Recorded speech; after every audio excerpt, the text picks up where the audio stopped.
I got to get this one good. This has got to be the best one I ever did. Okay. Welcome to Armchair Expert. I didn't pass the test. I wanted this to be the best intro I ever did. Yeah, and then you started off with... Well, I was trying to go extra low. Take two. Oh, my. Welcome. Why do you like it to be so deep? Because it's pleasing. Oh.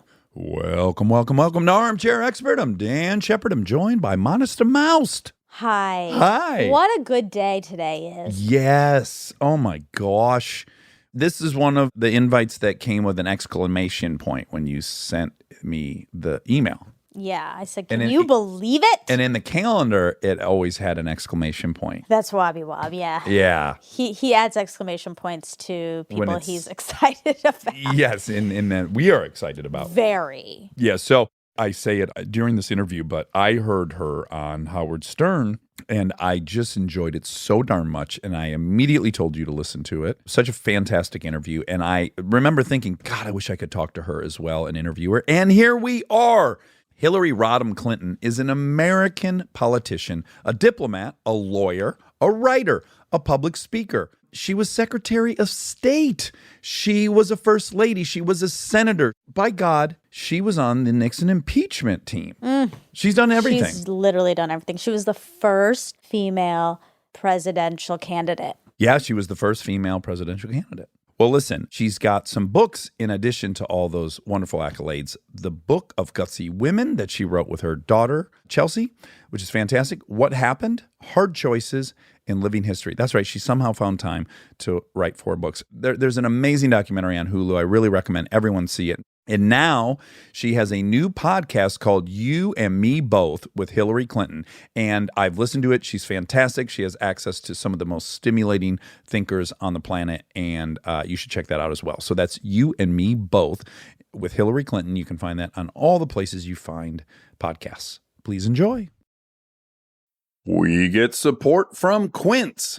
So we've been talking about Quince a lot lately, and as we head into fall, it's the perfect time to reset your wardrobe with their amazing pieces. I think it's so fun to do when the seasons turn over to just spruce up your wardrobe with a couple specials, and Quince is the place. Totally. We're talking organic cotton, Mongolian cashmere, tailored chinos from just $60. Premium fit and quality you'd expect from a luxury brand designer. I love Quince. You know, I like it understated and subtle, and I like stuff that has high quality. And Quince checks all those boxes. I love a lot of stuff from Quince. Honestly, they have incredible premium denim, which is very important for fall. It's pretty much all I wear in the fall is denim. And Quince has such a good selection of quality denim. Their stuff is so versatile, timeless, and built to last that you just grab every single day without thinking. Right. And all of that for 50 to 80% less than similar brands. They go direct to ethical factories, cut out the middlemen, so you get all that quality without overpaying for it. We love that. And they do way more than clothes. They have bedding, cookware, bath essentials, travel must-haves, same deal, and great quality. Upgrade your everyday. Download the Quince app for app-exclusive offers or go to quince.com/Dax. Get free shipping on your order and 365-day returns. Now available in Canada and the UK too. That's QUINCE.com/Dax.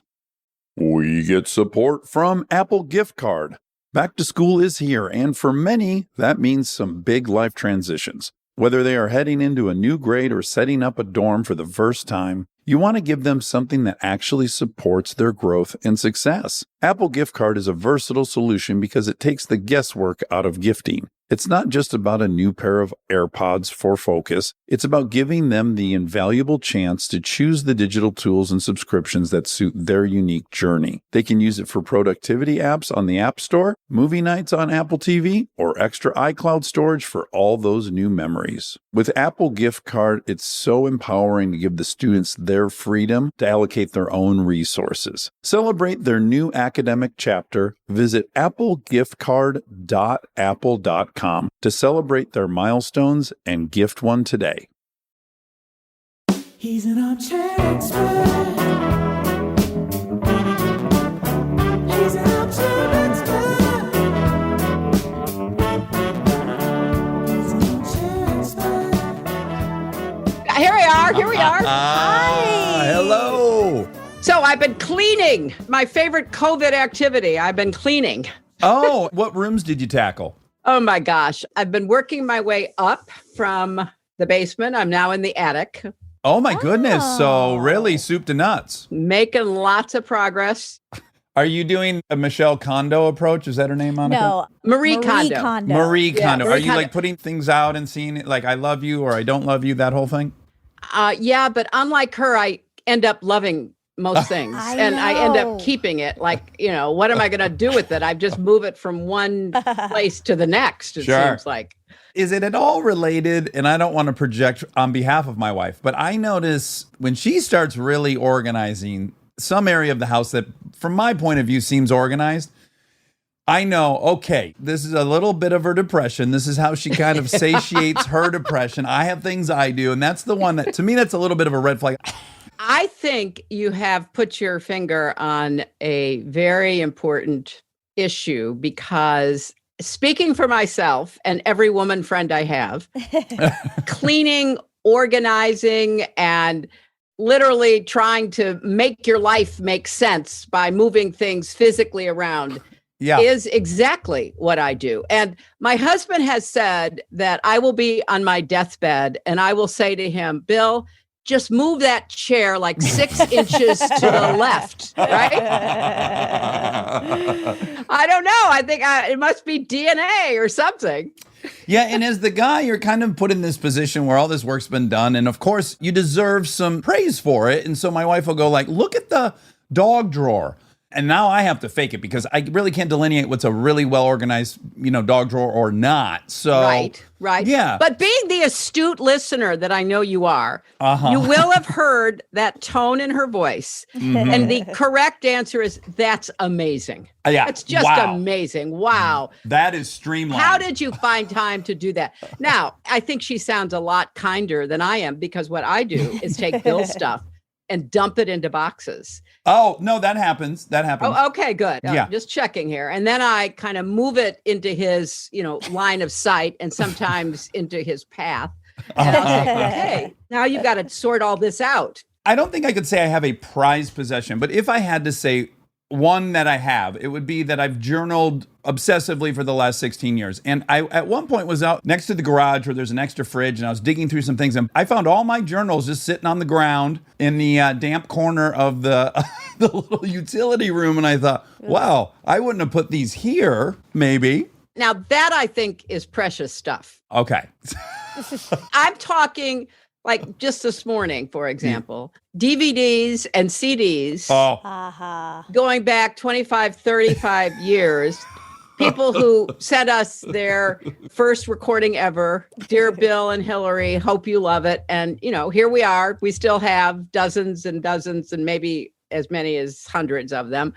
And not any disrespect to anybody, but we got to figure out what to do with all that, don't you Yes. think? I want to go back to the journals because the journals are precious. and let's earmark the DVDs because I'm super guilty and it's such a male stupid thing we do. Like, we're obsessed. My father had Laserdiscs. There wasn't even a way to view them anymore, but he had to keep them. I mean, if you look behind me, I've got shelves of them, which I'm trying to clear off so that I can, use for more, I think, productive purposes. But Yeah. Okay. So journals. yeah, look, I'm hugely impressed by your journaling. And I think those should be preserved. You don't want those to get wrecked. You want to be able to reflect back on them. You may want your kids someday far away. You may want to write something using them, Dax. I mean, Yeah. journals are real-time reflections of who you are and what you're thinking and going through at a point in your life. You should figure out how to actually keep those in good shape. Yeah. And I think also, even though it's not a person, having one outlet of total honesty in your life for me is quite helpful. Yeah. When I've gotten into trouble in my life is when I'm not even being honest with that journal because I'm so afraid someone will find it. Yeah, but I mean, I think you deserve a lot of credit for being transparent, being honest, getting yourself on track, keep going. I mean, yeah, you Thank deserve a you. lot of credit. It's not easy. Okay, so I want to get something that you will not like out of the way right away. Just Oh, because okay. I know you won't like it, and let's get it. It's our homework. Let's get it done so we can watch Netflix and chill. I've been just binging both the documentary. I re-listened to your Stern interview. I've been listening to you a lot. And I think we share this in common. You hate compliments. Is that a fair assessment?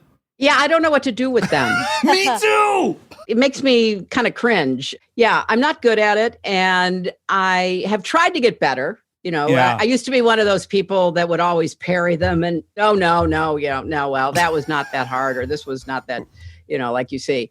And then people said to me, come on, accept the compliment. I don't know. Okay. Yes. But do you think that's a female thing? Like where we're Well, I have it too. I was going to relate to her. well, you're a female in I many am. ways. Okay, that's true. You're trained to downplay. Right. I think, Monica, deflect. You're supposed to be deflecting away from yourself all the time. We may have, all three of us have that in common. Well, what's weird is all I want is praise. I've had a very extroverted life, and I was in search of great adulation.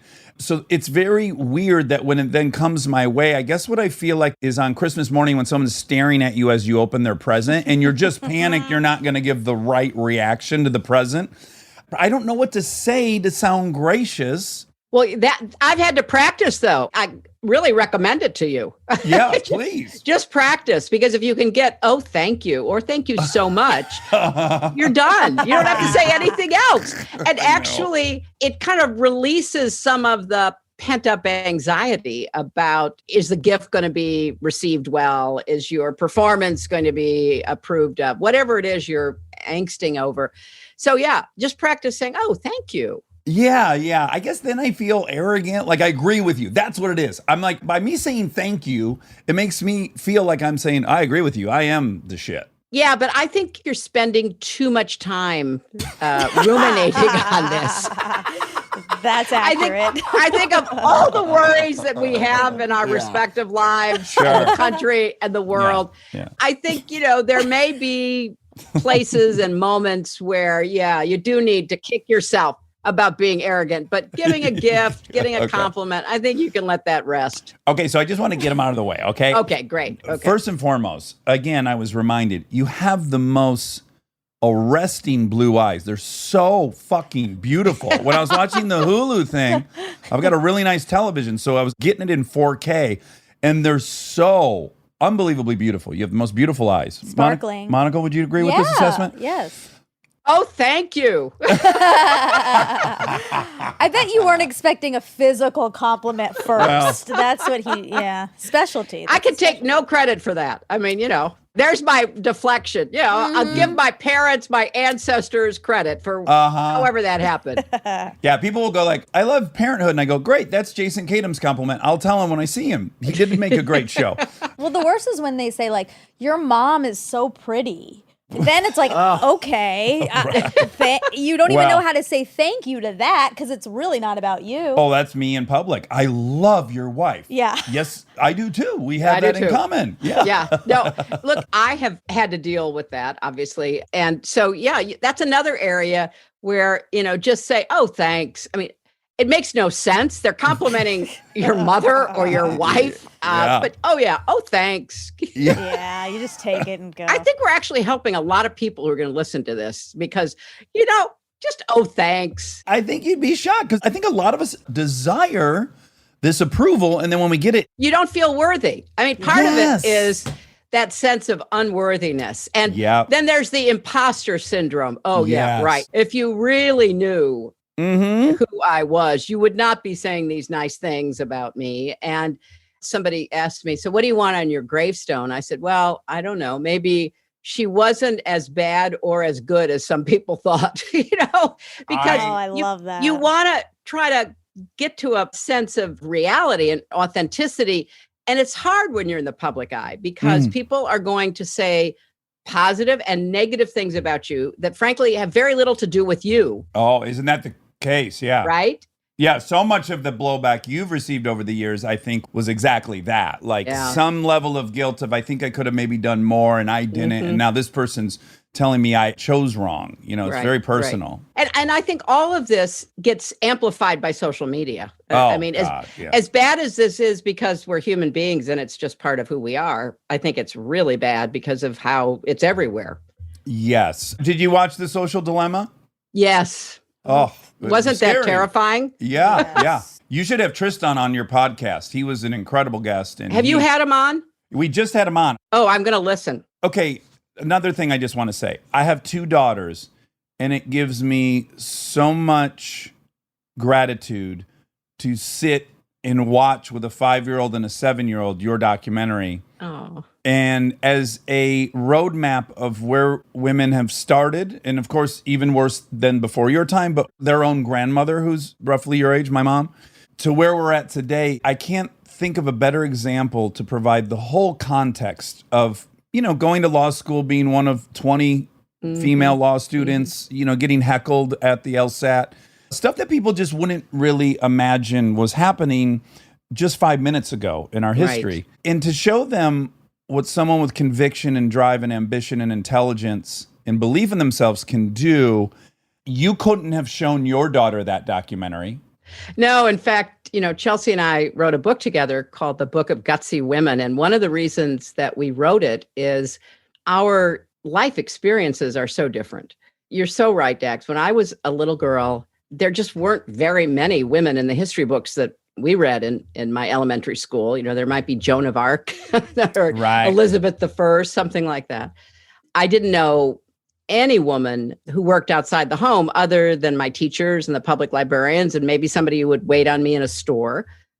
So Chelsea had this entirely different experience. Her pediatrician was a woman. The mayor of our town was a woman, and we talked about that, how in just that one generation, there were more possibilities.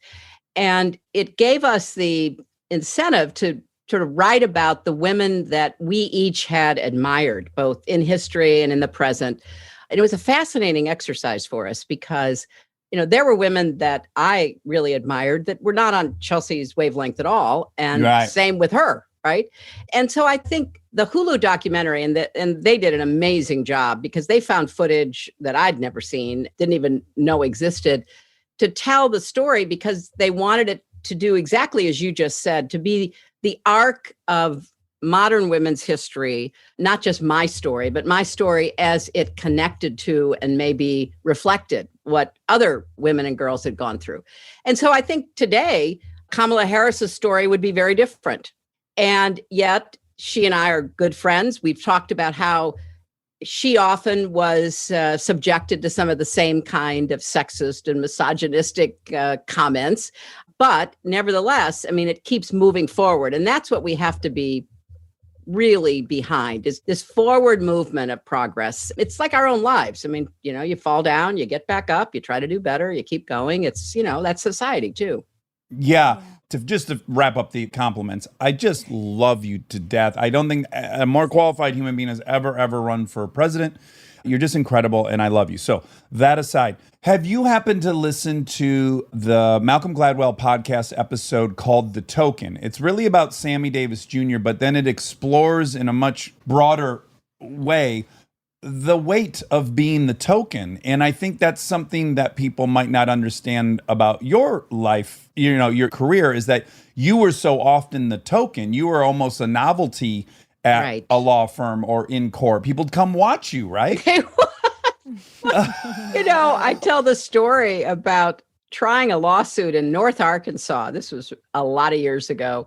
And, it was a small courthouse. The trial was, I think, about, 3 days long. And on the second day, I come back from the lunch break and there are a bunch of guys in camouflage who had been out in the deer woods and they'd come in to buy supplies. So said to the bailiff, "Who are they?"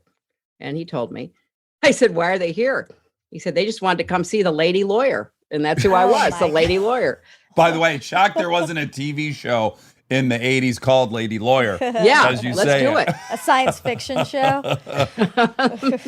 So I had a question about, you just said you wrote a book with Chelsea, and I have met her once. I think we co-hosted a marriage equality rally back in the day in New York, and I found her to be very lovely, and you have to be crazy proud of her. What I'm curious about is, I selfishly and egomaniacally looked forward to raising children because I wanted to give them the tools that I felt like I had so desperately needed as a kid. So very narcissistic. And I wondered, you had to have had similar feelings. Well, I'm going to have this girl, and now I'm going to be able to give her the support and the education that I would have just thrived on. And I wonder what fruit did that bear, and then what mistakes were implicit in that? Because I fear that I'm on the verge of making them. Well, you have two daughters, right? Yes. And how old are they now? 5 and 7. Yeah. First of all, I think you just described what a lot of parents feel. I mean, you want, obviously, the best, but you also, want to try to be aware enough so that you don't make what you think were mistakes made with you, right? We all do it, though. There's no escaping from it. I mean, we are the products of our own parents' efforts to raise us. And I was lucky because my mother was incredibly focused on education and on supporting me to be independent and outspoken. And my dad, who was a classic man of that generation, played football at Penn State, was a chief petty officer in the Navy during World War II. A boxer, a pugilist? A boxer. He did not have any idea how to raise a girl. So in effect, I was given more freedom to just explore. He cared a lot about school. He cared a lot about grades. If I'd bring home good grades, he'd say, that must be an easy school. So he was of the sort of tough love mode of parenting. The combination of the two of them really worked. And I think that's another way of thinking about it. The combination of you and their mom brings different experiences and aspirations for them, and kind of together it all works. With Chelsea, she was an adventurous little girl. I mean, when she was 5 years old, she announced that she wanted to go to sleepaway camp because she wanted to start having adventures. So I said, you can't go away when you're 5. So for me, it was constantly trying to find the right balance, not imposing on her what I wanted her to become, but trying the best I could to enable her to become whoever she was going to be. It's hard. I mean, it's the hardest job I ever had. I mean, I've had a lot of hard jobs, and it's the hardest one. And you get them to adulthood and you go, whew, boy. And then, adulthood poses new challenges. My poor mother, when I was in the Senate, my mother lived with us during the last years of her life. And I'd come home and I'd see her watching Fox News, and I'd say, Mom, why? She said, I have to know what they're going to say about you. I said, well, sure. Wow. That's got to be a little bit painful. And she goes, you were a good girl growing up, and I just don't know what happened. The things they say about you are so terrible. I said, well, then maybe you should turn it off and not pay attention. So even when you have an adult child, you're still kind of, your heart's beating hard. So now we have these 3 amazing grandchildren, and I'm going through it all again because they're 3 totally different personalities. And that's the other thing, this whole nature-nurture kind of conflict that people talk about. You can see their personalities, don't you think? Oh, my goodness. Yeah, it's crazy. From the earliest weeks and months of their life.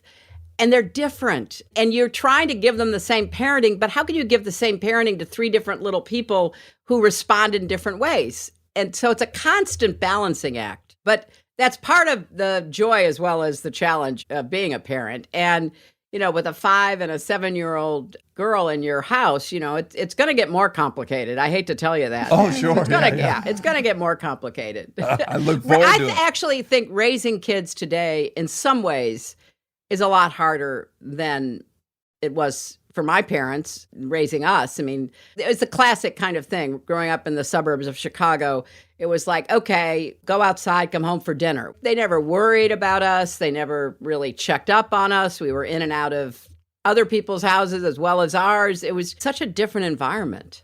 Well, yeah, I'm sure you've read this. There was a New York Times article a couple years ago, or maybe just a year ago. We've referenced it a few times, that working mothers currently spend more time with their children than 50s housewives did. It's not like one thing went down. In fact, it's increased as women have entered the workforce. Now there's just basically 0 time for mom. Yeah. And I think also it's not just because of the pandemic. People spend a lot of time inside. Kids spend more time inside because of screen time than we did. And in order to get kids outside, sometimes you have to put them in the car and drive them somewhere, as opposed to the way I grew up, where just get out, Yeah. and we were on our own for, half the day or most of the day. Well, we're from the same latitude, so I'm from Detroit. Come Uh-huh. on when it's dark. Well, the summertime, that's damn near 10 o'clock at night. It is. Yeah. I mean, you are feral, and I appreciated it. We used to play the most sophisticated games in our neighborhood, and we would have mock courts to try people who had violated the norms of Oh, the great. neighborhood. Oh, yeah. I mean, it was a little bit like Lord of the Flies, not Yeah. quite as bad. / the Stanford prison experiment. A lot of things going on. Exactly. Speaking of Detroit, I talked to your fabulous governor yesterday. I just was so happy to talk to her. Wow, what an incredible, gutsy woman. She's a gangster. So I wanted to talk just vaguely about transitions. Mm-hmm. What is the experience like going from someone who admired people like RBG, Gloria Steinem, and then finding yourself as being one of those people? What's that experience like becoming a person that you held in your heart?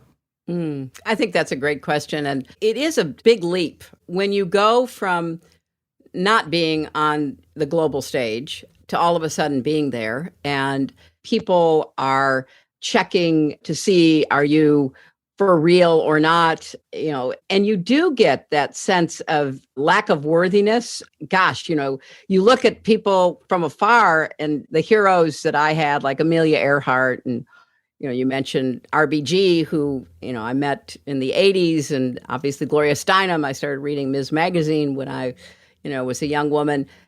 And then you get to know them. And actually, in lots of ways, it's even better because you can connect with them over shared experiences. Yeah.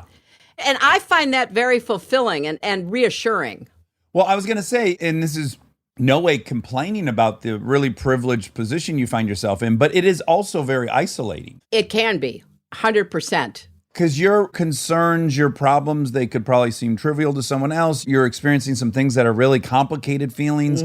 As you say, imposter syndrome. I would imagine there's great value in being able to connect with people and feel seen and heard and understood.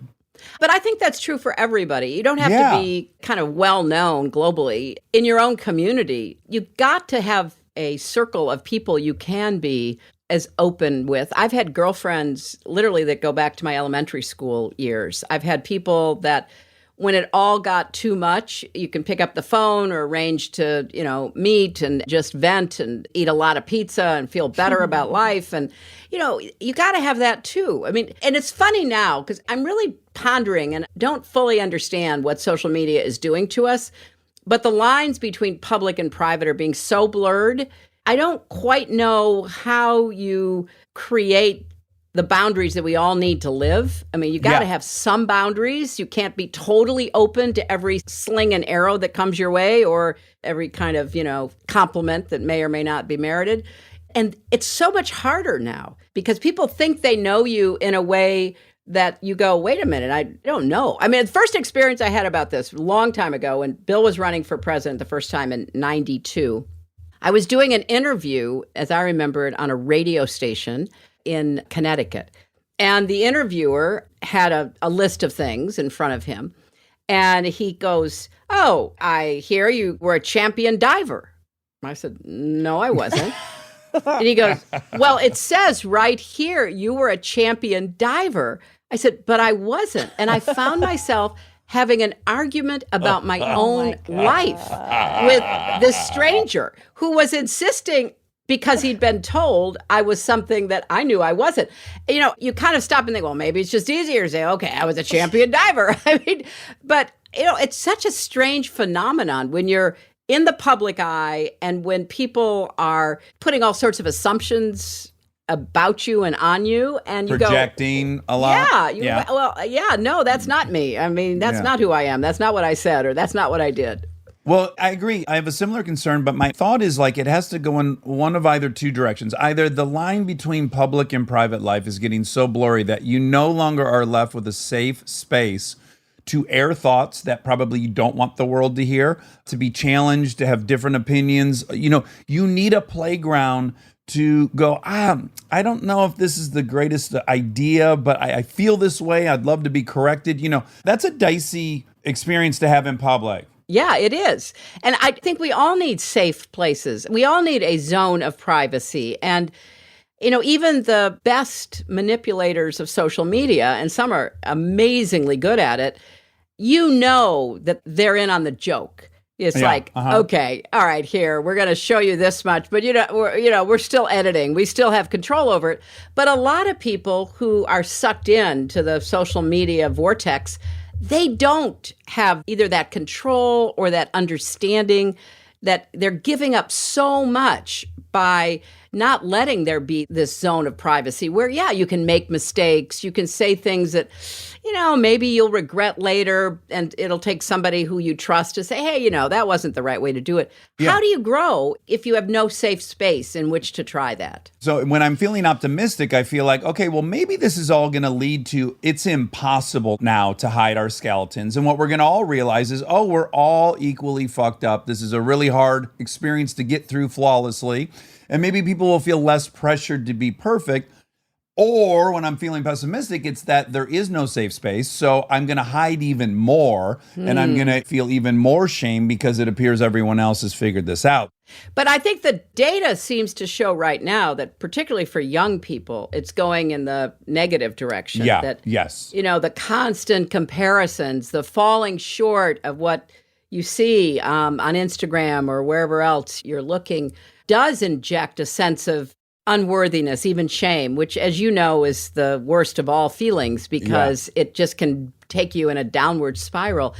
And when I talk to people who run colleges and universities, again, this is pre-pandemic, they say that the increase in anxiety and depression among young people is pretty dramatic. And when I ask them, why do you think that is? I mean, life is always hard, as you rightly say, and we all have our screw-ups.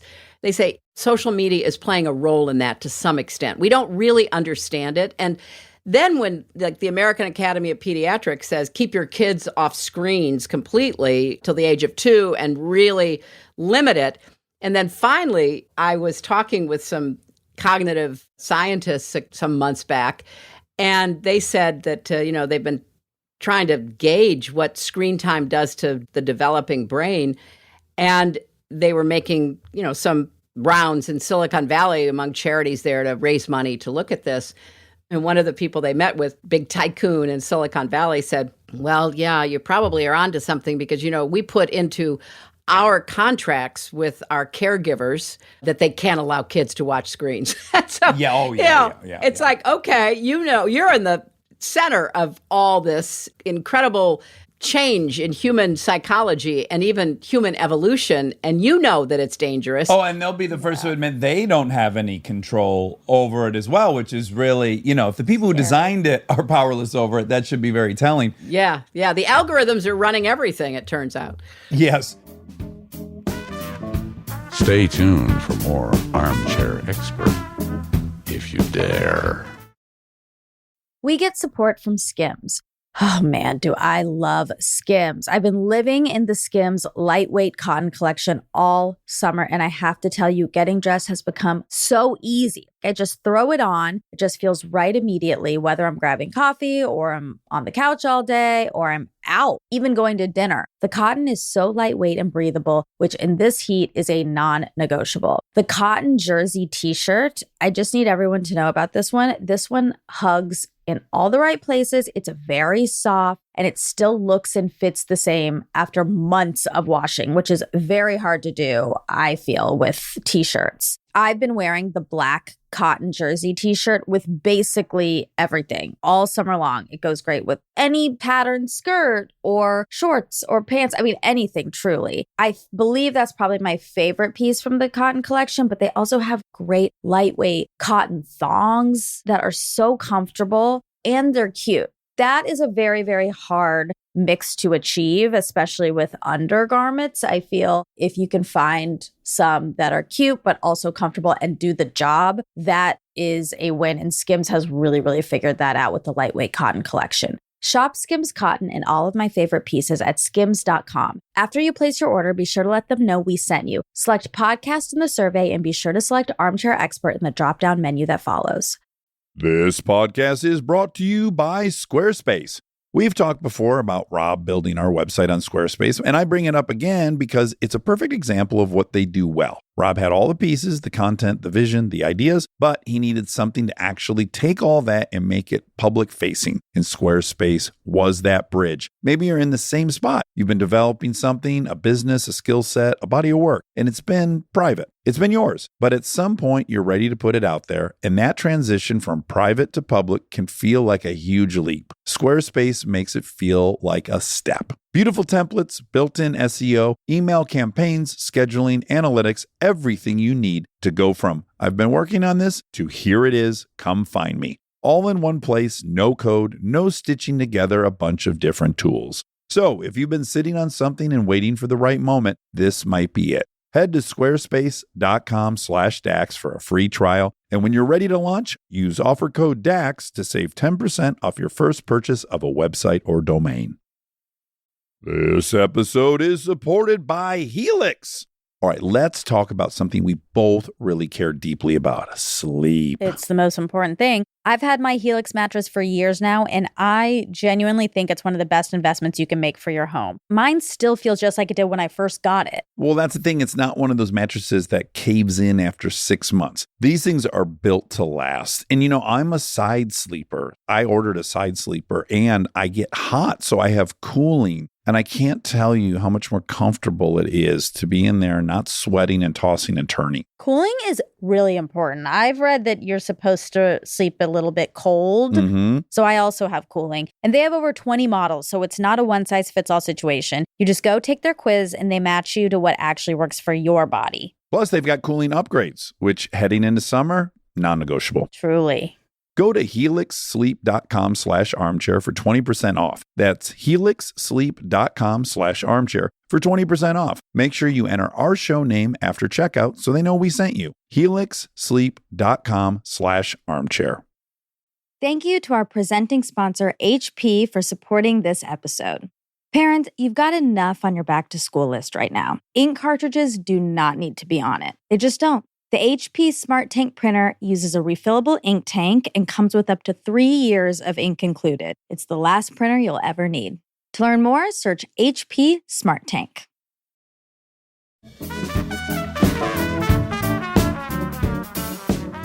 Okay, you excelled in your own high school, then you go to Wellesley, and you are the speaker at the graduation. Now, if your community was 3 billion people on Facebook, well, you wouldn't have been elected to speak at your graduation because someone true. in 2.5 billion people would have been better than you at it. Or at least done a better job marketing, Yeah, absolutely. And so these little incremental pools that we're in where we gain confidence and we learn that we take a little baby step towards all these things. And then, of course, you then learn how to become Hillary Clinton and be the Secretary of State and go talk to Putin and have some level of confidence. But man, if you had just started out competing with 2.5 billion people, you'd been like, well, I'm kind of average. I think I might at best be average.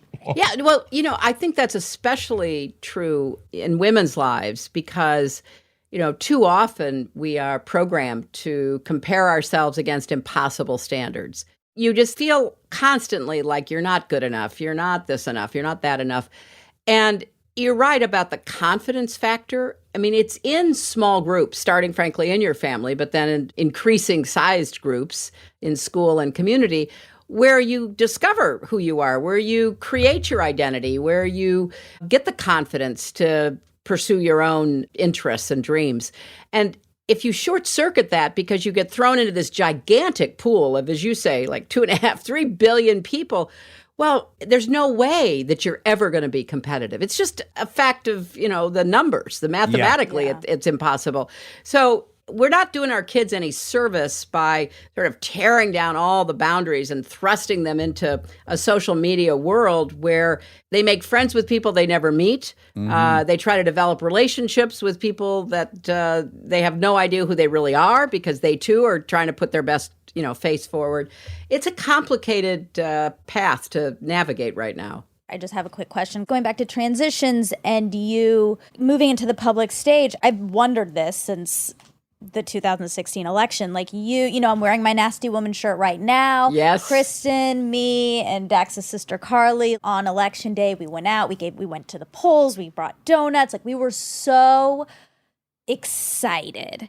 And for you, like, you're carrying around the weight of me, of the girl down the street. You're walking around with all of this pressure on your shoulders of all these little girls like, I'm dying for this to happen. I need this to happen. That's so much. Like, it's Yeah. no unfair of all of us. I mean, we can't help it, but it's unfair of us to be projecting all of that energy onto you. But Monica, I felt that. I mean, you have described it to a T. I really felt the weight of history, the weight of expectation. I mean, the thousands of, girls and young women who showed up at my events, and they'd be wearing the T-shirts, and it just had such a sense of possibility. Yeah. And I think you've rightly pointed out, one of the most difficult transitions I ever had to go through was unexpectedly, not becoming president, because Yeah. I thought I was on the path to being the president. I had a very clear idea of what I wanted to do to, deal with a lot of the serious problems we face.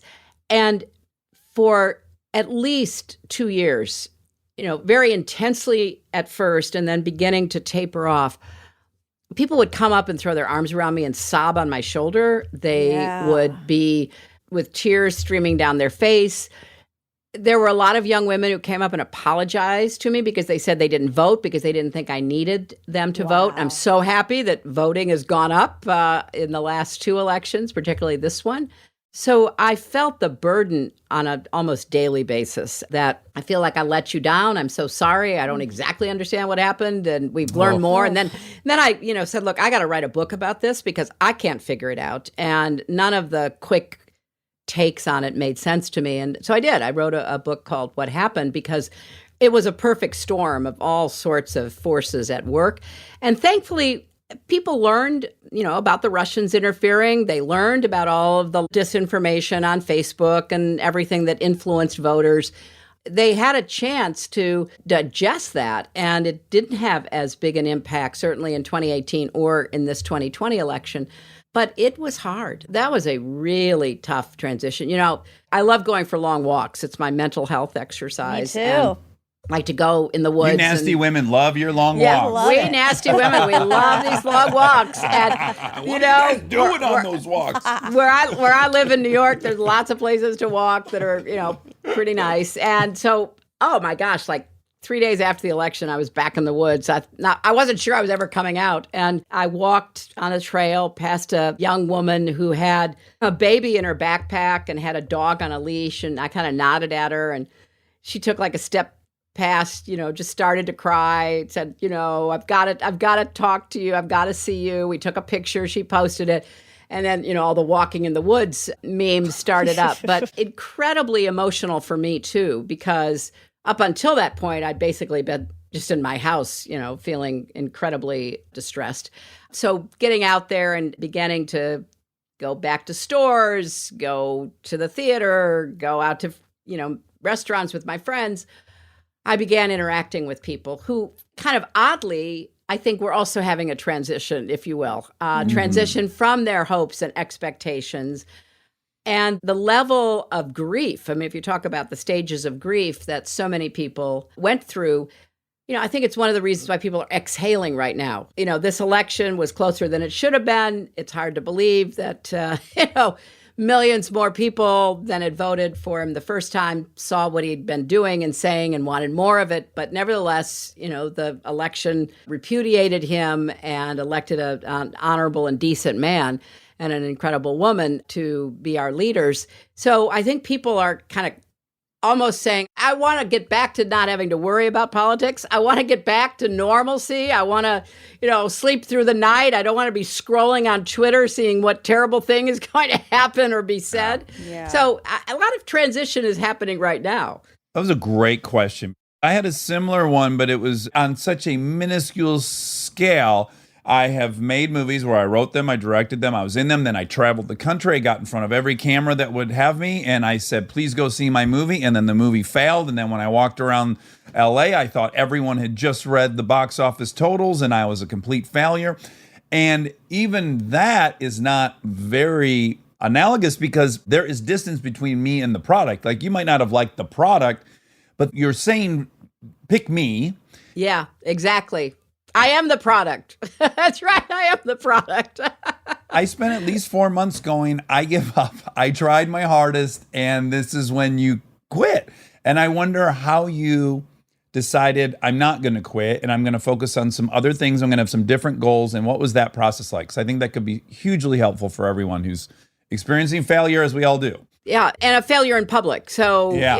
it's like what you were saying. You do feel like, oh my gosh, it's right out there. You can't escape it. I honestly think that for me, because I care deeply about what happens in the country and the world, and I worry a lot about everything, I thought, okay, I'm going to try to figure out what happened, and then I'm going to try to figure out what to do that I can do about it. So I started an organization called Onward Together and funded a lot of young people's groups who were registering voters, who were recruiting people to run for office, who were training them, who were raising money for them, and were dealing with problems of, kids getting separated at the border and all the stuff that just keeps me up at night and puts a big, hole in my stomach. Can I add, it's been very successful, that Onward Together, that 70% of the folks you guys got behind won their election, Yeah. and that it's Yeah. been really helpful. Well, and it's something I have been really devoted to. And, then I, in addition to writing that book and writing the book with my daughter, I turned my attention to this 2020 campaign and did everything I could to support the Democrats running. I talked to practically all of them because remember when they started, there were about 22 or 3 of them, and tried to provide help and advice and whatever they needed. And then, got behind Joe Biden when it became clear he would be our nominee. And I've been very involved in his campaign as well as others. And then I started a podcast. I mean, that's where we all go, right, Dex? I mean, we all go to start a podcast. All roads lead back to podcasts. Well, part of it, I don't know about you, but I loved listening to the radio when I was growing up. Oh, And yeah. it's- Garrison Keillor, did you listen to Prairie Home totally. Companion? But I even predate that. I mean, there used to be soap operas on the radio when I was a little girl, Sure. as well as interview shows. And of course, WLS was our station in Chicago, listened to, rock and roll and music till late at night. So radio for me has always been a terrific medium because I always feel like I can, do something else while I'm listening. I'm not totally occupied. Anyway, they came to me with the idea of doing a podcast, and I'm usually the one being asked the questions. And I thought, hey, this could be fun. So I started You and Me Both, and I've had the best time. I've really enjoyed it. I wanted to ask you, first of all, before we go to You and Me Both, I just want, for people who would want to support Onward Together, where should they go? Onwardtogether.org. Onwardtogether.org. Okay. Yeah. Now, You and Me Both. So here was my own misguided ego. I thought, I've done 1 trillion interviews. I'm going to be great at this. And what It's I found out different. very quickly is like, I'm supposed to talk less in these. And that was hard for me. Yeah, I know. And also when you are the interviewee instead of the interviewer, you have to have different skills. I mean, because part of what, and I see you prepared, you obviously thought about this as you do about all of your podcasts. Not as much as you. I'll be honest. You and Bill Gates have gotten the platinum research package. I'll say that. But you've been amazingly successful. I mean, you have a great manner on air. I mean, I listen to your podcasts, and I That's hard to believe, but thank you. Yeah, no, but you've got the curiosity that a good interviewer needs to bring. But you also try to provide the opportunity for whoever your guest is to, talk about something and to be kind of highlighted on your platform. And so when I started, I did all the research and I would, read the books that people had written and try to figure out what to ask them. And I found it a little bit, so I was a little self-conscious because when you want somebody to keep talking and you want to give them that opportunity, there's only so many things you can say, and it's like, okay, fine, right. Oh, yeah, and then what happened? So I've had to figure out, how to be a little less stilted in the conversation that you have on a podcast. I'm working on it. That's one of the reasons I like listening to both of you. I also think it's really a good technique for you two to be together. I like, the way Monica will interject herself and ask a question. That's the Howard Stern model, which is so that's what we're going for. unbelievably successful. Yes. I mean, as you know, Howard Stern kept saying, if only you would be on my show, you would win. I mean, he may have been right. I don't know. Because when I finally did I was on for 3.5 hours. I mean, imagine that, 3.5 hours. And so when I would walk down the street, people would shout at me, I heard you on Howard. Yes. I just listened to you on Howard Stern. The place I go to get my hair cut, I come out of it one day, like a week after I'd done the interview and it had played, and a guy throws open the door of his office and he goes, I heard you on Howard Stern. You were great. I called my mom. I called my dad. I called my brother. And I was like, wow, okay, Howard, you were probably right. No, yeah, there is no experience like doing his show. And what he's great at and what happened when you were on is everyone is likable. There's something about him that makes everyone very human. And I think his audience, more than any other audience you could have gone to, their trust in him and their willingness to hear you out and give you your day in court. I don't think a good percentage of those folks were Hillary supporters. You think and they, not? Yeah.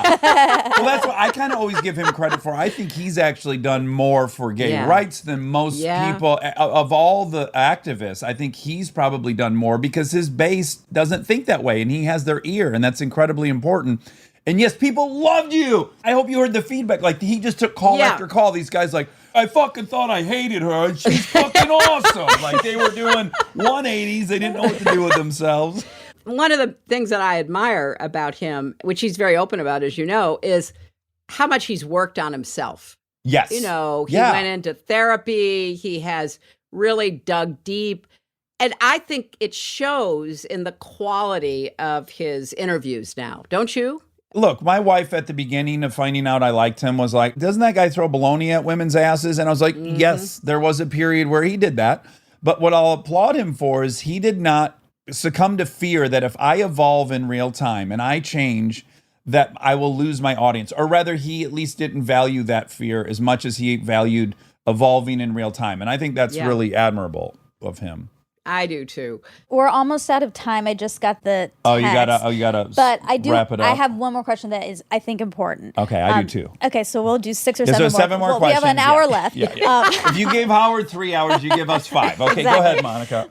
My question is about Kamala and how when you saw her kind of get all this, like you said, it was an exhale for so many women and men this time around to see a woman up there. And I just wonder, like, it brings up all these feelings of there's only one spot, there's only one space for a woman, and like she got it and you didn't get it. And did it bring up any of those feelings? No, Okay, it really good. didn't. No, because, it's a funny thing to say, but it kind of goes way back to the beginning. I always believe that we're in a relay race, and if you care about human rights, human dignity, women's progress, whatever the positive side of the historic ledger is that you are focused on, you got to applaud the progress that we make. Now, I would not be happy if any woman, were in that position. How about Octomom? Well, she's not somebody that I have followed politically, but there are some of these, women in politics who you just feel like they want to slam the door on whoever comes next. Yes. But to have Kamala in this role, her sister, Maya, was one of my senior leaders on my 2016 campaign. So I'm very personally attached to her and invested in her success. And it made me feel really, really good. It made me feel like, okay, another barrier down. And let's keep opening up the pipeline. Let's keep bringing more people, and not just women, but, people of color, LGBTQ. Let's make sure that everybody truly does have a chance, because we say that that's what we're standing for, but do we really mean it? Do we make it possible? Obviously not in every way that we should. So I was thrilled. And, after a race was called for Joe and Kamala, I mean, she called me right away, and, it just lit me up. I just was so thrilled. And I can't wait to see her on the world stage, because it's such a repudiation of everything that Donald Trump and his enablers were trying to do to our country. And we have a lot of work to do to repair the damage, but she'll be a great asset there. Okay, here's my last question, and it is now the only political one I'm going to ask you. And I'm asking you because this is a debate I will have probably for the next 3 months at dinner parties, and people will maybe accuse me of not challenging this idea with someone of your stature, knowledge, and everything. So I'm opening myself up to being wrong right now. So let me just say that. When I look at the numbers, the total numbers, yes, he won the popular vote. It is very scary to me that it was by that small of a margin. And when I try to make sense of it, the thing that I keep coming back to that I feel is happening is a very delicate thing to lay out. But here's what I think. I think our side on the left, progressives or Democrats, whatever you want to say, I think we have a lot of really ethical and noble objectives, and I think those are dismantling systemic racism. I think it's securing rights for LGBTQ communities, but I also think that takes up most of the airtime on our side, and I think a huge percentage of this country is poor or in poverty and white and straight.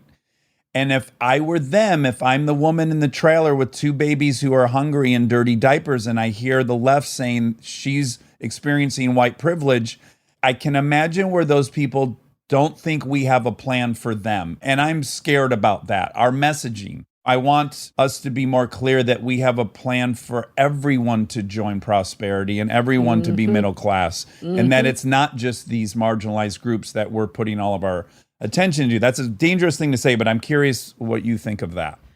You know, I don't believe it has to be either or, but I think you're right to ask the question because I recognize that it's really difficult to break through on economic plans, on creating new jobs, on revitalizing a lot of the country that, feels left out and left behind. That's kind of boring, and the press doesn't really get it. Just as an aside, in 2016, analysts did a word search of everything that I said in the entire campaign. And the most common thing I talked about was jobs. But you could take a lie detector test and never know that. Right. I rolled out plans on everything from, how we were going to enhance jobs and renewable energy to how we were going to invest in poor communities and all the rest of it.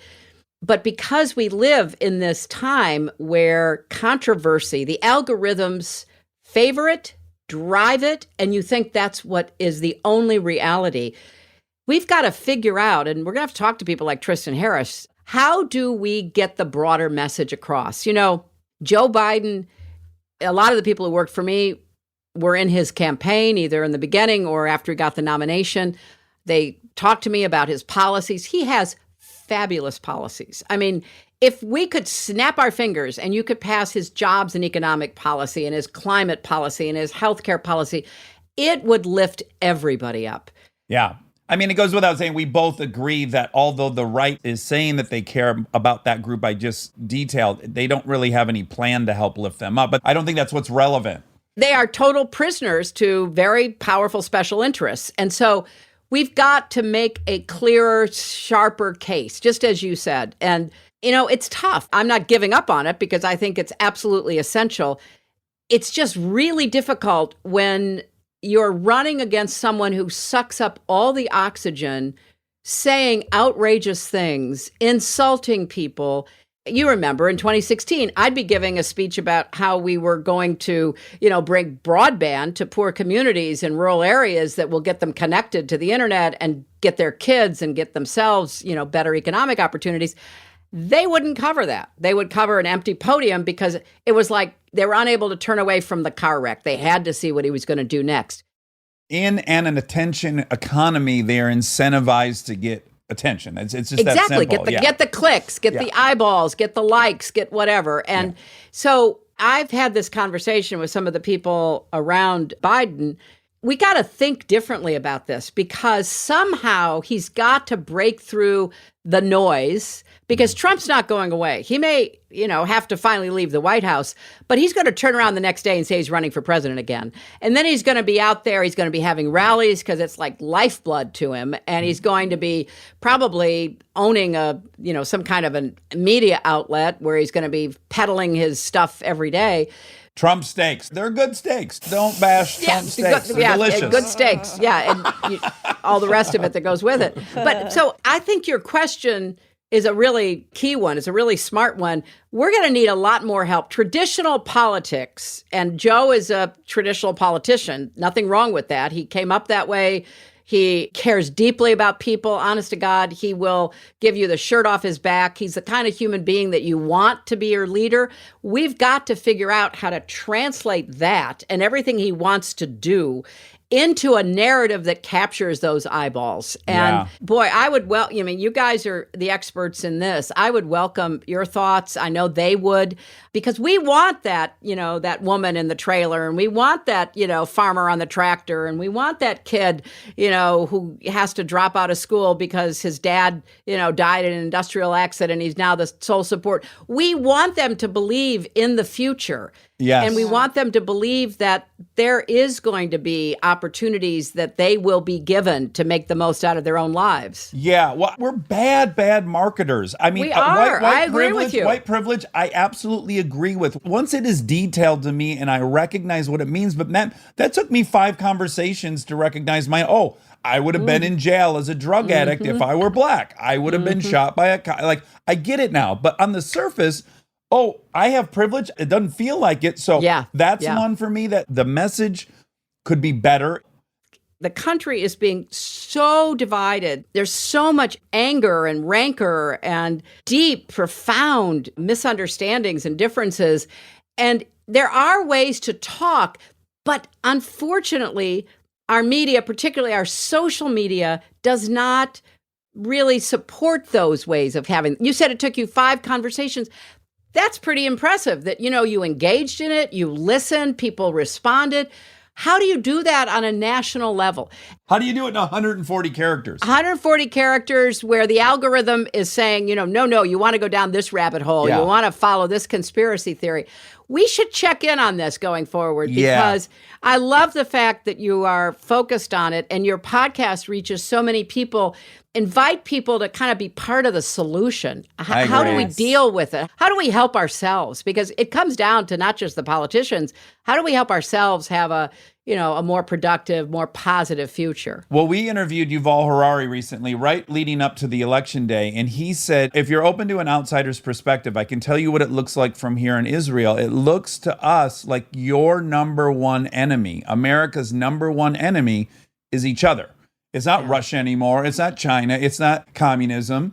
It's not socialism. It's each other. And he said that's a very dangerous position. And I couldn't agree more. And we got to be the first to say, here's a tiny little thing I've decided. Tell me if you think this is good or bad. I'm done saying I'm a Democrat. I vote often Democratic. I vote in liberal ways. I vote progressive, but I am not this thing. That cannot be an identity.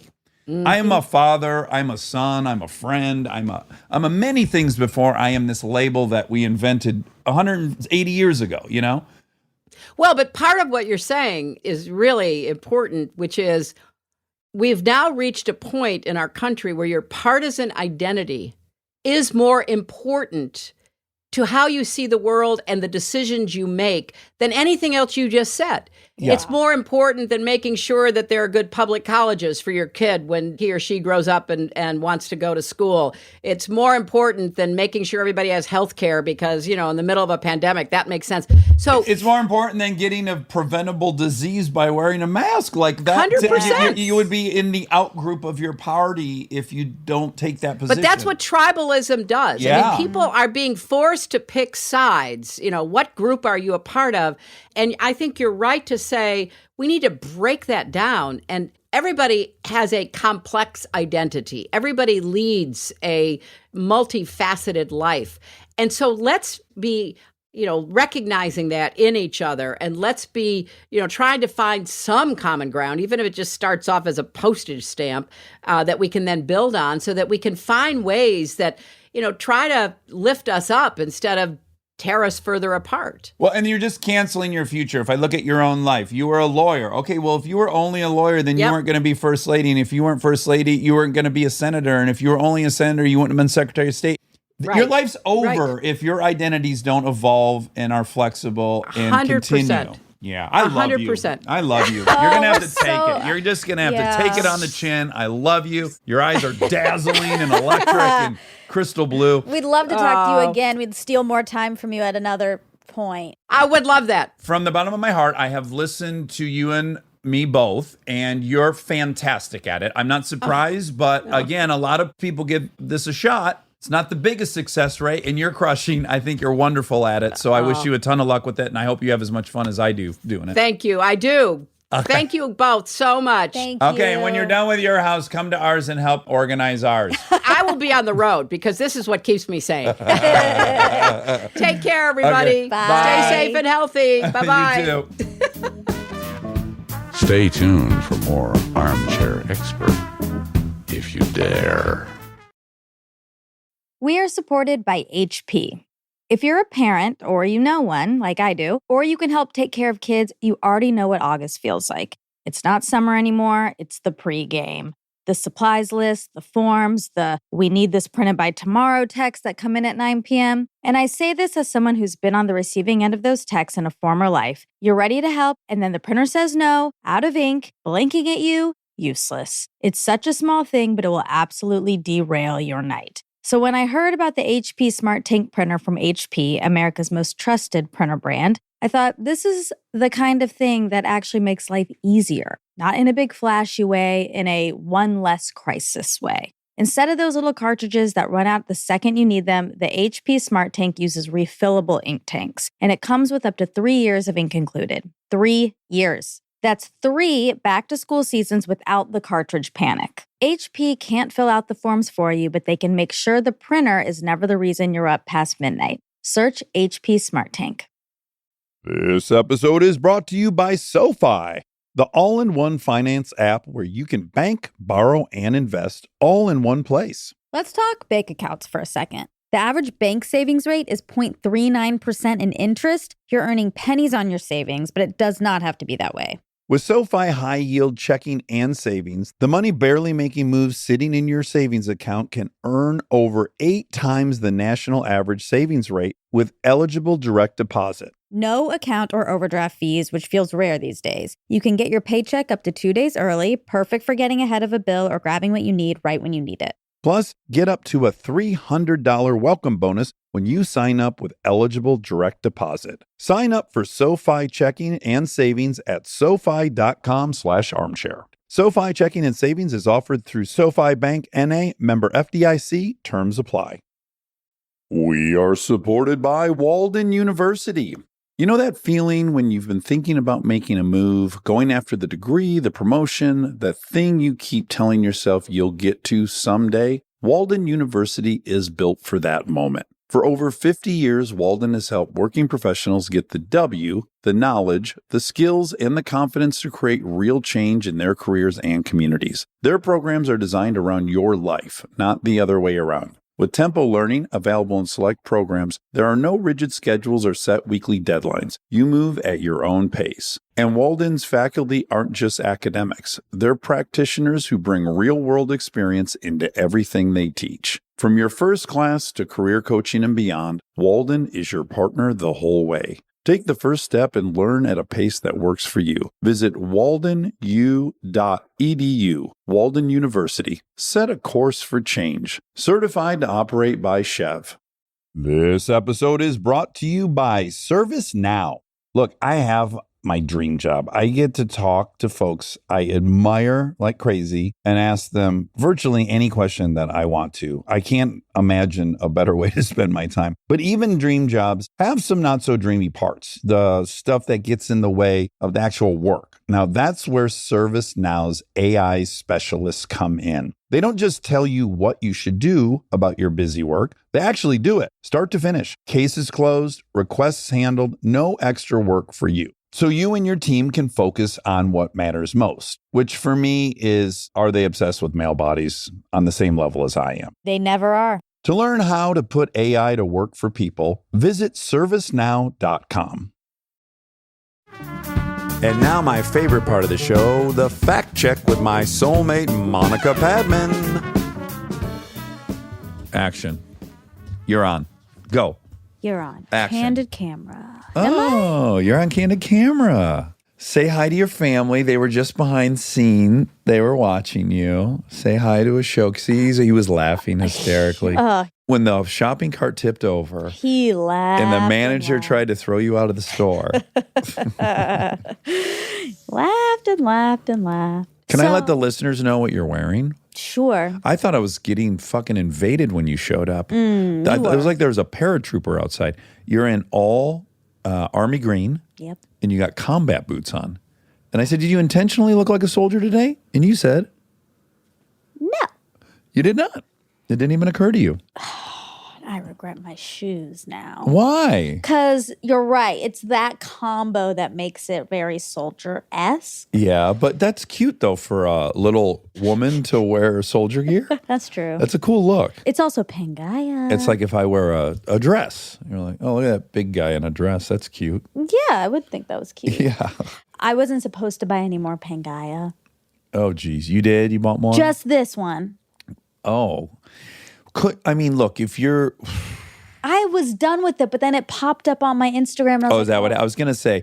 If you really have the goal of not buying anymore, then you must not let yourself go look at them, because that's like me hanging out in a bar trying to get sober. No. I should unfollow them, I guess, but Yeah, duh. but there so many things have. It's been months, and I've seen lots of stuff pop up, and I'm like, nah, I don't even have the inclination because I just have so many. But you don't have the room, is what you don't have. You don't have any more room. Then the green. Sure. Well, it's our fake favorite color. Exactly. It's not Bill Gates' favorite color. No, Wish his it is was. blue, but that was so reassuring because our real favorite color, Yours. mine, is blue. Mine's But purple. I say green so that people will think I'm a genius. I know. Yeah. What is it? I want to tell the world about my Bader-Meinhof frequency illusion, but I can't do it safely. I'll just say this. I was pulling out of my driveway today, and I realized my street, which I obviously know the name of, just never put two and two together. My street is a word that's You can connected say it. to the It's crown. such a long road. And you don't even live They on already it. know I live on those fields, blah, blah, blah. Then what are you worried Okay. Do what makes you feel comfy. Okay, the name is connected to the crown. Yes, it's very royal. It's a Bader-Meinhof frequency illusion. There he is. Hello. Special delivery from my beautiful baby son. Aaron and I are watching Monica Untank. What is it? Undoing. Have you started that? No, but people are into it. Well, we're watching it, and it's a little off-brand for us. Is it scary? Isn't it supposed to be scary? It revolves around a murder Ooh. and who done it, but it's pretty melodramatic. Okay. They have such good cliffhangers at the end of every episode.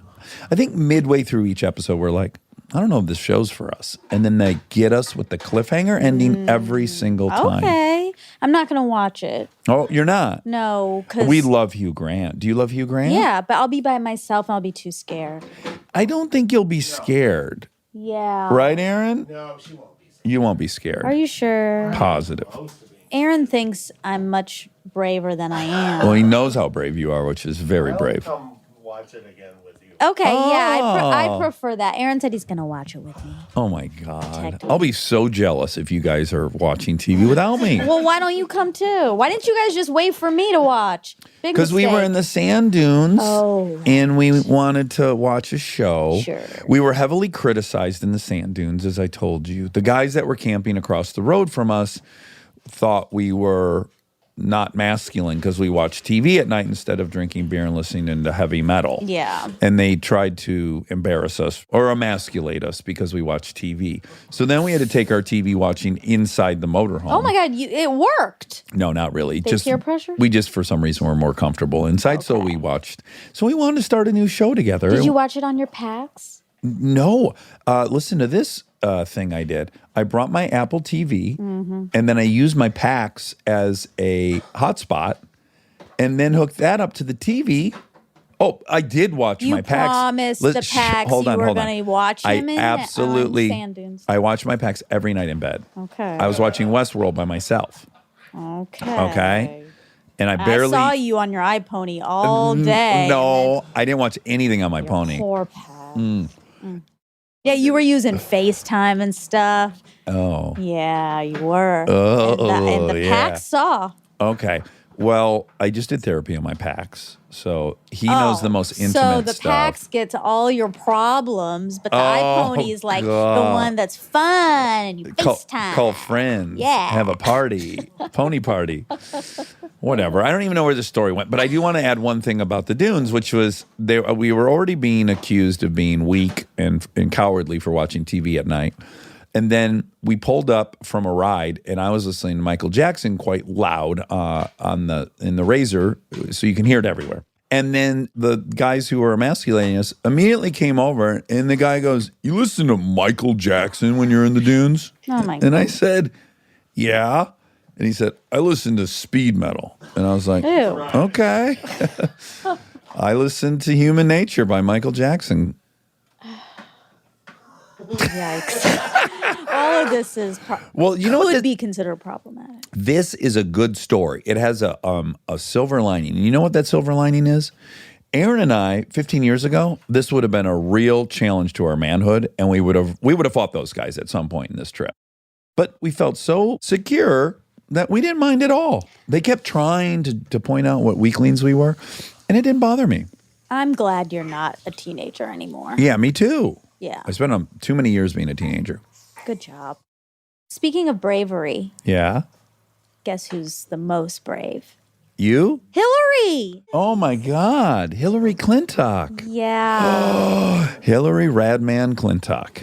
I loved her. I thought she was playful like Bill Gates was. I know. She was so playful. And I love that she was organizing her house from the basement up to the attic. Yeah, that was Wasn't that impressive. adorable? That was, yes.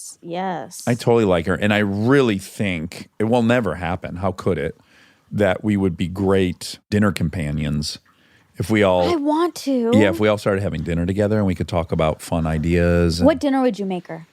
my spaghetti. Yeah, that's a good one. Would you want to make it like courses? No. You know, when I make spaghetti, I don't even offer a salad. I offer spaghetti and garlic bread. I know. I've put out a salad and no one touches it because you're not going to fuck There's no with. space There's no space in your tummy. You're not going to use up that valuable real estate with some lettuce. No, I agree. Yeah, because you don't even eat salad when I make the No. spaghetti. No, I hate Yeah. salad when you make spaghetti. Right, but we love salad. Yeah, otherwise traditionally. I like salad, We love it. but I hate it on spaghetti night. That's right, and she would too. Okay. What would you make? A soup? I made such a good broccoli and cheese soup on Friday. And you didn't bring me any. I thought about bringing it to the sand dunes, but I got nervous about heating. God bless you. Aaron, the baby boy, just brought his dad a coffee, Yeah. and that is so nice. It is so nice, but can I tell you, it's just full circle because I woke Aaron up this morning with a hot coffee and a big plate of scrambled egg whites. And you didn't With a bring little. me any. Well, you weren't sleeping at the house. Exactly. You weren't at my house when I made broccoli cheese soup. You're all right. You're right. Ding, ding, ding. You're I right. won. You won. Back to our number one, Hillary. Yeah. I would probably make courses for her. Mm. I would make a soup course. Would you start with nuts? Ooh, no. Oh, you're supposed to end with nuts. Sorry. Soup to nuts. Oh, is that what it means? Yeah, did you not know that's what soup to nuts means? You say that all the time, and I had no idea what it meant. It's one of my favorite sayings. Yeah. A traditional meal with many courses starts with soup and ends with nuts. So you're getting the whole shebang. You're fancier than you think. You're a royal. I'm very fancy. I'm an aristocrat. I'm an aristocat. When Kristen, Molly, Amy, and I were in Austria, we went to this one really fancy restaurant. Yeah. I want you to add the one funny part about like figuring out how to get reservations and how many hoops you guys jumped through to secure these reservations. And then this is the place, right? You got to, and you were the only people in there. No. Oh. No. I thought that was the place. There was one place that it was a big deal to like get into, and then we were the only people there, and the food was mediocre at best. But no, we went to this other place that has like a Michelin star. It's really fancy and delicious. But there, they eat the cheese last. Oh, okay. And we obviously don't do that. So we were like stupid Americans. Love you, Aaron. We asked if we could have our cheese first. Oh, you did? Yes. Oh my God. And rude. It was rude. They did not like that we were asking that. And they were like, "Are you sure?" Like, yeah, it's really arrogant. That's something I would do. But also You don't know better. If they've put together this entire meal with like 9 stops. I know. We just couldn't stomach the idea of eating that cheese last. We wanted it first. But I bet if you would have done it as prescribed, it would have been better. I know. Yeah. Some of the cheeses were Oh my God. tasted like gasoline. Oh, bad. Oh, horrible. Oh. Like they had this enormous cheese cart. They bring it out. There's like levels of cheese, so many kinds. And then we asked for some recommendations, and then we picked some, but we didn't know really what we were doing. Were they speaking German or Austrian or whatever? They had accents, but they were speaking English. Oh, okay. Motor oil cheese. Wow, I would have loved it. I refused to eat because I can't be peer pressured. Right. Do you think this led to your seizure a few days later? It's possible. Don't know. Oh, we haven't said the name, so we can't be sued. Yeah, you haven't said the name. Although there's probably only one restaurant there with a Michelin star. But anyways, Don't continue. look into it. Yeah. Don't look into it. Yes, it gave me a seizure. You should sue. This episode is brought to you by the new Max original comedy series, Stuart Fails to Save the Universe. From the world and creators of The Big Bang Theory comes a new comedy series. Stuart Bloom, comic book store owner and lovable underdog, accidentally breaks a device built by Sheldon and Leonard and kicks off a full-blown multiverse Armageddon. Now, he's on a mission to put reality back together alongside his girlfriend Denise, a geologist named Bert, and physicist Barry Kripke. Along the way, they're running into alternate universe versions of characters you already know and love. Check out the new Max original comedy series, Stuart Fails to Save the Universe, now streaming exclusively on HBO Max with new episodes Thursday at 9 p.m. Eastern. Subscription required. Okay, back to Hillary. I'm so grateful that she chatted with us and gave us her time. Yeah, and again, this is just an ego thing, but she actually knew us, which is so helpful. When you're intimidated to talk to someone you've looked up to for a long time, and they actually know you a little, it's very helpful. It is. It takes the pressure off. Kind is what it is. She took the time to figure that out so that she could. This is partly. Well, hold on, back up now. Do you think she took the time to learn, or she already knew? I was thinking she already knew. Either like, way is kind. Okay, well, don't dissect it. It is kind if she just was like, "Who am I talking to? I better dedicate an hour to learning about who they are." Yeah. That's kind, but I was allowing myself to believe that for a year or two now she's known of us and likes us. I think I don't want to dive deep into that because right. I don't know. Either way is great news. Yeah, it is. It's a big win. Take the win, they say. Yeah, take the W. You know what I hate the most? No, that's a bad way of phrasing it. I hate the most about her? Is that what you want to say? No. This idea that she was so unlikable. She's so likable. She's a lovely person. I think she's a lovely person. I'm just trying to really think about what you just said. Yeah. Think about it. It doesn't not make sense to me. It doesn't make sense to you. I understand that. And this is, of course, steeped in misogyny. Be that as it may, that's what it is. So many people have not experienced someone as ambitious, as confident, as worldly as all the many things she is. Very successful lawyer, a Secretary of State, a senator, First Lady. There are lots of men who have not had a woman in their life like that, and they're afraid of that. Yeah. Oh, I know. Okay, so you understand. I understand. The reason is atrocious to me. Yeah, Like, I that agree. Makes me so sad. That I was there are just people clarifying on whether or not you understood. Like, I thought your first statement was that you don't understand how they didn't pick her. I understand it. Well, I And understand. it bums me out. I understand that those people are misogynistic. I am not giving anyone a pass by saying like we Well- sometimes do with Trump, where it's like, well, they feel left out, or which is true, and I actually do see that point of view a little more. I have a little more compassion for that. I do not have compassion for men who are threatened by confident women. Well- like, sorry. So I totally disagree with those feelings. I think they're abhorrent, and I also am sympathetic to it because those guys grew up in the exact same world that she grew up in, which she talks about, which is when she looks around, there was no women on the wall of her elementary school. There were no female leaders. So those men also grew up in that world where they're not used to that either. They didn't see that. This is a new thing. New things are scary. It's not where we're going, thank God, but I also think everyone here is a victim of this culture. It's not like some person chose to be misogynistic. We got downloaded misogyny. Yes, you don't choose to be misogynistic, but you can choose to not be. And you I agree. should. Yes, I agree with both those statements. So the people who are can make better choices. The problem I think that us progressives have is in our messaging, it sounds like we're blaming individuals. And you can blame individuals, that's fine. But what is much more productive and much more realistic is that you must blame systems. Systems are flawed currently, and the systems themselves are misogynistic. And the systems I agree. and the culture is. I, on the left, am not blaming individuals. I think we're all products of this place we grew up in, and I think we would benefit from changing the systems and the culture that yield these results. These are the results. It's just like that person we had on. Yeah, This. Yeah. Upstream, right?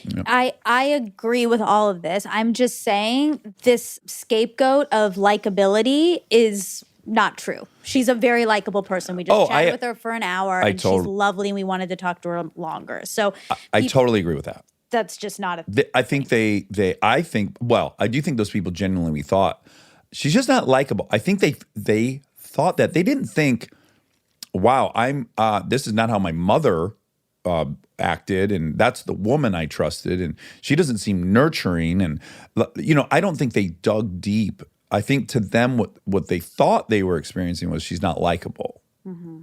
It's not true. She's likable. Yeah. And she was on Howard Stern, and she was as likable as everyone. I want to say that. She is likable. And I don't like 100%. that every other headline was she's not likable, she's unlikable. It's like, that's so horrible to have to hear about yourself when it's not true.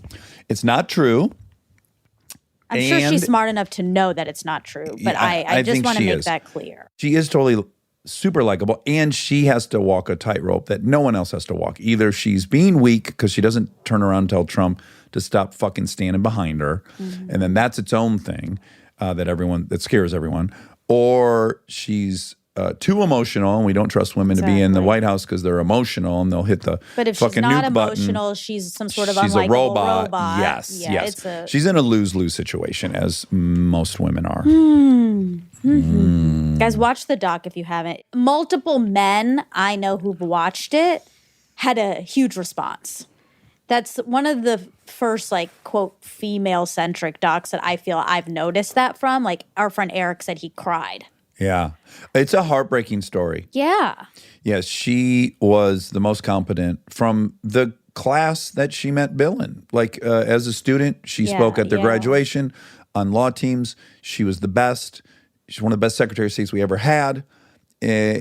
and all people cared about what her haircut was, whether she took his last name or didn't, the fact that she didn't have a child while they were in the governor's mansion, all these things that have nothing to do with the job she was asked to execute. And it's just completely unfair and hypocritical and heartbreaking. It is a very sad documentary. But her resilience, I know. it almost makes her, that much more likable and admirable because it is heartbreaking. It never broke her. It Yeah. still hasn't broken her. I know. I'm She so had like the most impressed. humiliating experience a human being can have. Please pick me. The whole country said no. And she keeps being productive. I'm just, you know what I'm saying? yeah, but the country said yes, but that And so, she and didn't then get that position. I would have retired. Well, that was one thing I kind of wanted to know is she decided to put her resources into the future, into helping the problems that she faced. And I thought that was so awesome. And that did remind me of Stacey Abrams in Georgia, who did the same thing because she ran for governor, lost. And then people were like, are you going to run for president? Are you going to run for president? She was like, no, I'm going to put all my efforts into Registering voters. yeah, and voter suppression. And she did that. She registered over 800,000 voters. And like, And Georgia was decided by what, 6,000 votes or something crazy? Yeah. 10,000? It is Well, so it's- admirable to see someone be like, I'm going to use this for good. I'm going to pivot. I'm going to do something else. This is what Tristan said as well. Like he's in Google hoping to move it 3 degrees or 2 Yeah. degrees. And at some point he goes, you know what? I actually might be more effective on the outside trying Yeah. to change this. And he has been. It also just shows their commitment to the country. Like, it's not that they want to be president. Right, or right, they right. want to be the person. It's that they really do want to help and progress. So Yeah. that's where they're best suited to do so. Anyway, I love women and men. Yeah. But women. Today I love women. Yeah, it's fine. It's fine. You love women. Oh God. So much. So much. More than men. I would never pick to be around all men. Well, You I do pick to be around all men.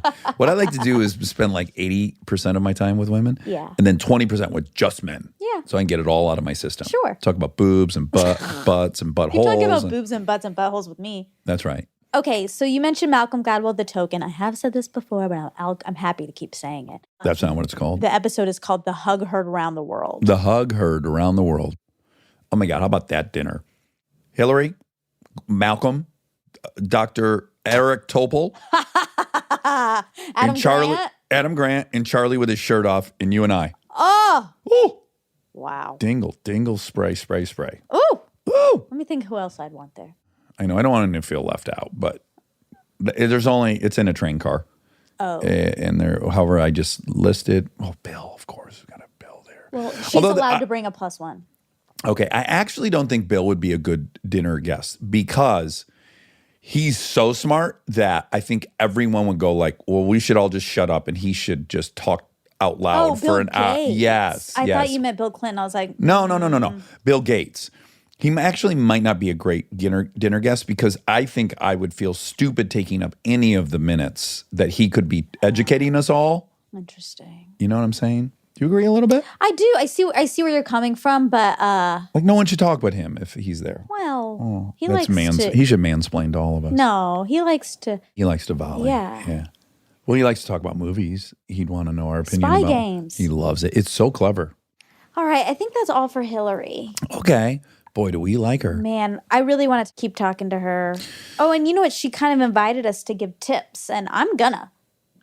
On what? Her podcast? No, like just in general, how to reach the public. Oh, she did?